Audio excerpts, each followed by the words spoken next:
अस्सलाम वालेकुम जी दोस्तों, मैं Nadeem Khan, team super sports Lahore से। तो आज हम इस रील को, ये फ़िशिंग रील है, इसको हम आज खोलेंगे। खोल के इसको साफ़ सफाई करेंगे, इसके पार्ट्स को ऑयलिंग वगैरह करेंगे। ये काफ़ी गंदी है, 5-7 शिकार मैंने इससे कर लिए और ये चेक करिए, रेत और इसके अंदर काफ़ी गंदगी है और चलने में भी अभी थोड़ी सी हार्ड हो गई है। तो इसको अभी खोलते हैं और खोल के आप लोगों को इंशाल्लाह इसके अंदर से इसकी मशीन को चेक करवाते हैं और आपको तरीक़ाकार बताते हैं कि इसको कैसे मतलब कि स्मूथ किया जा सकता है। तो अभी इसको खोलते हैं और आपको चेक करवाते हैं इंशाल्लाह। और इसके लिए ये ऑयल है, सिलिकॉन ऑयल है और ये भी सिलिकॉन ऑयल है। ये ज़रा नरम है, ये गाढ़ा है। तो कुछ जगह पे ये लगता है और कुछ जगह पैरिंग्स के ऊपर ये लगता है और जो पुली टाइप है जहाँ पे वो अपना धंधे बने होते हैं वहाँ पे हमने ये वाला लगाना है। तो अभी इंशाल्लाह इसको खोलते हैं और आपको चेक करवाते हैं। जी दोस्तों, इसका स्पूल हमने अलहदा कर लिया है। ये स्पूल चेक करें, इसके अंदर रेत के ज़र्रात हैं क्योंकि हम जिस दरिया पे खेलते हैं सतलुज है, वहाँ पे रेत काफ़ी ज़्यादा होती है। और ये चेक कीजिएगा, रेत के काफ़ी ज़र्रात इसके अंदर मौजूद हैं जी। तो अभी इसको मज़ीद खोलते हैं। जी दोस्तों, एक चीज़ और बताता चलूँ कि इस किसी भी गरारी में ये वाला जो नट लगा हुआ है, इसको हम जब आम रूटीन में इसको हम क्लॉकवाइज़ घुमाते हैं तो ये टाइट होता है और एंटी क्लॉकवाइज़ घुमाते हैं तो ये लूज़ होता है, जबकि इसका मैकेनिज़्म चेंज है। इसको हम जब टाइट करने की कंडीशन में घुमाएंगे, अपना क्लॉकवाइज़ कंडीशन में घुमाएंगे तो ये टाइट नहीं होगा बल्कि खुलेगा, और एंटी क्लॉकवाइज़ इसको घुमाएंगे तो ये टाइट होगा। इस चीज़ का ख़ास ख्याल करना है क्योंकि न्यू यूज़र्स जो होते हैं इसको क्लॉकवाइज़ घुमाते हैं तो इसको एंटी क्लॉकवाइज़ घुमाते हैं लूज़ करने के लिए, जबकि ये मज़ीद टाइट होता रहता है। इस चीज़ का ख़ास ख्याल करना है।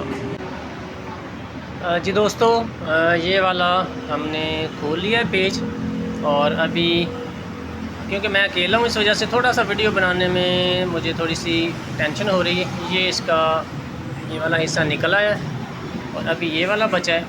तो अभी ये इसके 2 स्क्रू हैं, इनको खोलेंगे और इसके हैंडल को खोलते हैं। यहाँ से आपको पता है, यहाँ से इसको जब घुमाएंगे तो ये हिस्सा निकल जाएगा। पहले मैं इसको निकालता हूँ, मतलब कि इसको तो आम रूटीन में जैसे हम एंटी क्लॉकवाइज़ घुमाते हैं तो ये खुल जाता है, सिर्फ वो एंटी क्लॉकवाइज़ टाइट होता है।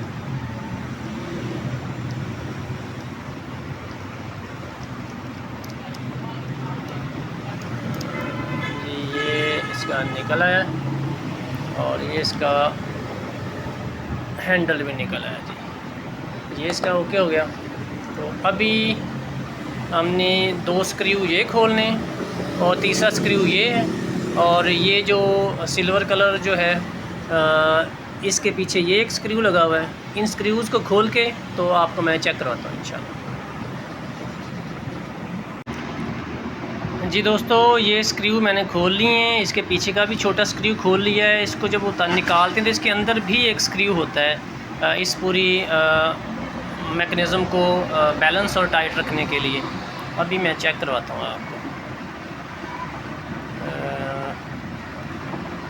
हाँ जी, ये चेक कीजिएगा, ये स्क्रू लगा हुआ है। इस स्क्रू को खोलेंगे तो ये बॉडी अलहदा हो जाएगी। अभी चेक करें कि इसके अंदर भी रेत के ज़र्रात हैं, ये चेक कीजिएगा। तो अभी इसको भी खोलते हैं और आपको इसके अंदर का भी मैकेनिज़्म चेक करवाते हैं इंशाल्लाह। जी दोस्तों, इसको निकालने के लिए आपने बहुत बारीक सी कोई चीज़ यूज़ करनी है। अच्छा, प्रॉपर टूल आपके पास होने चाहिए, स्क्रू ड्राइवर और ये चाबी, और इसके अलावा आपके पास ये अक्सर डेंटिस्ट यूज़ करते हैं ऐसी कोई चीज़। अभी हमने इसको इस जगह पे लगा के हल्का सा ऊपर करना है तो ये चेक करें, ऊपर हो गया। और ये इसका ये वाला पार्ट अलहदा हो गया। तो ये चेक कीजिएगा, ये इसका अंदर का मैकेनिज़्म है। अभी हमने ये जो हार्ड ग्रीस थी, ये जो हार्ड ऑयल था, ग्रीस नहीं ऑयल है, यहाँ पे ग्रीसिंग है। तो यहाँ पे आप थोड़ा थिक ऑयल जो है अपना सिलिकॉन ऑयल, वो आपने इन गरारियों पे लगाना है, स्पेशली जो ये गरारियाँ चल रही हैं ये चल रही है, ये चल रही है और ये चल रही है।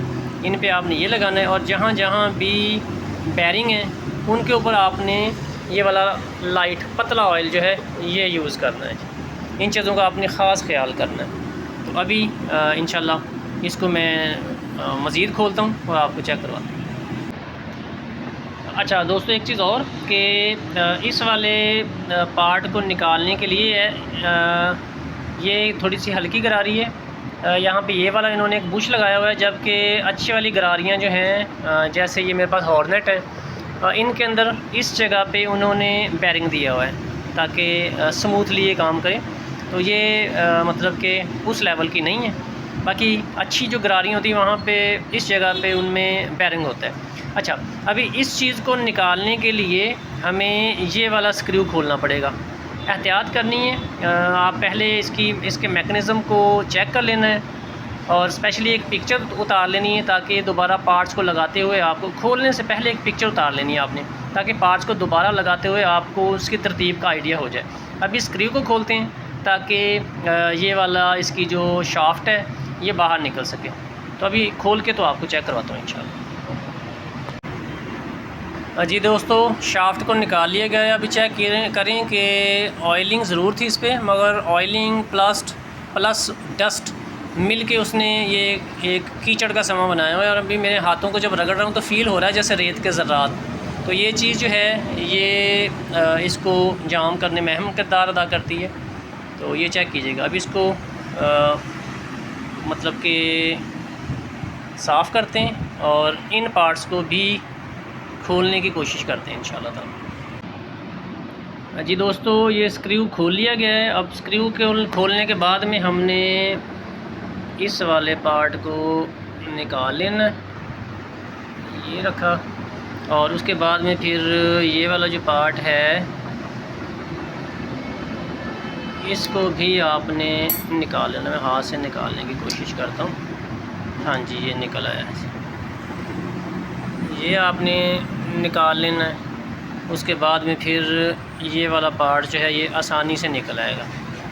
अभी इसके नीचे भी देखें काफ़ी गंदगी है और यहाँ पे भी बेरिंग होना चाहिए, चूँकि ये थोड़ी चीप क्वालिटी की रील है, इस वजह से यहाँ पे भी उन्होंने बुश दिया हुआ है।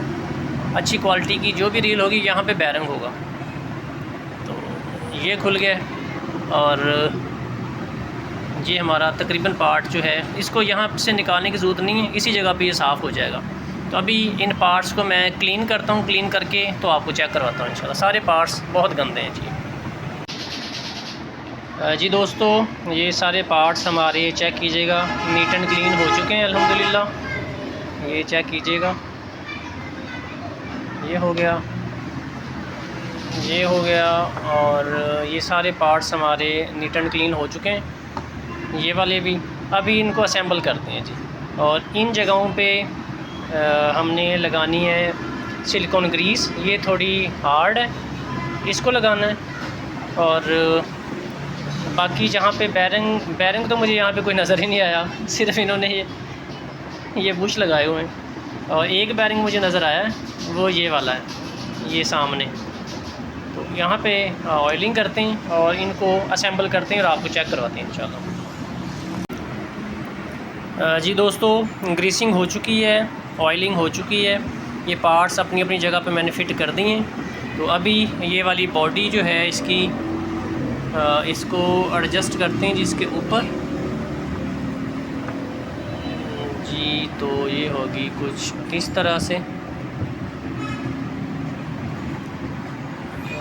जी, ये बैठ चुकी है। अभी इसके ऊपर इसके स्क्रूज़ लगाते हैं और स्क्रू लगा के इंशाल्लाह आपको चेक करवाते हैं जी इंशाल्लाह। जी दोस्तों, स्क्रूज़ लग चुके हैं जी। तो अभी हम इसका ये बैक वाला पार्ट लगाते हैं और इसको लगा के हाँ, ये लग चुका है। एक छोटा स्क्रू, ये जो सबसे छोटा स्क्रू था ये इसके पीछे लगेगा। इसको लगाने के बाद में मैं आपको चेक करवाता हूँ। जी दोस्तों, ये हमारा रेडी हो चुका है पार्ट। तो अभी हमने इसके ऊपर इस वाले पार्ट को अटैच करना है। इसके अंदर काफ़ी कचरा था, वो मैंने सारा क्लियर कर लिया है। तो अभी इसको इसके अंदर लगा के तो मैं आपको चेक करवाता हूँ। क्योंकि मैं इस टाइम अकेला वीडियो बना रहा हूँ, इसलिए थोड़ा सी मुश्किल हो रही है। तो अभी इसको मैं एडजस्ट करके चेक करवाता हूँ। वेरी सिंपल है जी, वेरी सिंपल। इसको हमने इसके अंदर डालना है और ये मतलब कि जो पोजीशन है, इसी किस्म की पोजीशन इस वाली शाफ्ट की है, तो इसी तरह ये सीधी सीधी आ जाएगी। और मैं अभी आपको इसको लगा के चेक करवाता हूँ। जी दोस्तों, ये वाला पार्ट इस पे लग चुका है। जैसे मैंने बताया था कि इसको हम अगर टाइट करेंगे तो खुलेगा, इसको लूज़ करेंगे तो ये टाइट होगा। तो अभी हम इसको लूज़ वाली कंडीशन में करते हैं जी। तो ये टाइट हो रहा है। तो अभी इसको हम ये 12 नंबर ये चाबी है जी, स्पैनर भी इसको कहते हैं। तो इससे अभी हम इसको टाइट करते हैं और टाइट करके आपको चेक करवाते हैं इंशाल्लाह। जी दोस्तों, ये हमारा काम मुकम्मल हो चुका है। एक चीज़ आपको बताते चलें कि ये वाले पार्ट्स मोस्टली प्लास्टिक या एक्रेलिक के होते हैं। तो इन पे जब आपने नट को कसना है तो इंतहा से ज़्यादा ज़ोर नहीं लगाना। जैसे ये नट, इस पर बहुत ज़ोर नहीं लगाना, ये नट है, इन पे बहुत ज़्यादा ज़ोर नहीं लगाना। बस जहाँ पे टाइट हो जाए माइनर सा आपने ज़ोर लगाना और छोड़ देना, तो ताकि ये टूट ना जाए। टूट जाए तो फिर इसका काम ख़राब हो जाता है। तो अभी बारी आ गई स्पूल की, तो इसको स्पूल को भी लगाते हैं। इसको भी मैंने नीट एंड क्लीन कर लिया है। ये वाला वो पार्ट है, जब हम इसको ड्रैग को लूज़ करते हैं और ये जब स्पूल घूमता है तो एक बड़ी स्वीट सी आवाज़ आती है। ये वो आवाज़ है जब मछली लगती है तो हर एंगलर को अट्रैक्ट करती है जी ये।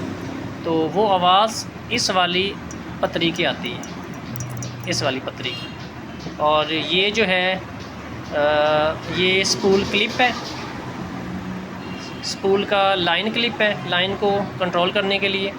तो इसको असेंबल करते हैं इंशाल्लाह, आपको चेक करवाता हूँ। जी दोस्तों, ये मेरी रील काफ़ी हार्ड चल रही थी, तो अभी इसको ऑयलिंग वगैरह हो चुकी है। इसको मतलब कि स्मूथ कर लिया गया है। तो अभी मैं आपको चेक करवाता हूँ कि अभी इसकी कंडीशन क्या है। पहले काफ़ी हार्ड थी। तो मोबाइल को मैं स्टैंड पे लगा देता हूँ और ये अभी चेक कीजिएगा। माशाल्लाह बेहतरीन चल रही है। पहले ये इतनी स्मूथ नहीं थी, ये माशाल्लाह ओके हो चुकी है। और उम्मीद है कि आपको हमारी वीडियो अच्छी लगी होगी। और आपसे रिक्वेस्ट है कि हमारे इस चैनल को सपोर्ट करें, क्योंकि ये वीडियोस आपके लिए बनाई जाती हैं ताकि जो न्यू यूज़र हैं उनको आसानियाँ हों, वो अपनी रीलों को ख़राब ना कर लें। कहीं पे इनको भेजने की ज़रूरत नहीं है, आप खुद ईज़िली कर सकते हैं। प्रॉपर टूल और थोड़ा सा एहतियात की ज़रूरत है, बाकी कोई मुश्किल काम नहीं है ये वाला। Thank you for watching. अल्लाह हाफ़िज़।